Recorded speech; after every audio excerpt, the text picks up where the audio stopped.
अच्छा, सुनने में आ रहा है कि जब सुप्रीम कोर्ट ने कह दिया कि नवाज शरीफ ईमानदार और सादिक नहीं है, तो फिर आप कैसे कह रहे हैं अच्छा काम वो करता है? बेहतरीन काम करता है भाई, वो ईमानदार है, बेईमान नहीं है। हर आदमी बेईमान है। हाँ? बाहर क्यों बैठा रहा है? कौन बाहर भी बैठेगा, वो अंदर भी आएगा, क्या हो गया? पहले चोर चोर कहते रहे। हमें तो नहीं, आप बताएं। हम तो सपोर्ट करेंगे। हम तो सुप्रीम कोर्ट का फैसला कह रहे हैं कि वो सादिक को बात अमीन नहीं सुनो, है। मेरी बात सुनो, एक बात तो बताओ। जी जी। उसने हर काम किया, कारोबार चला रहा। यहाँ 4 सालों में क्या किया उन्होंने? इमरान खान ने इमरान खान ने इकोनॉमी को स्ट्रॉन्ग किया। कहाँ से कर गया?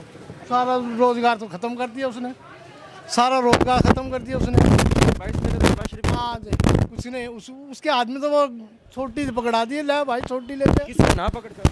वाह जी वाह, ना पकड़ता और फिर मुल्क को डुबो देते।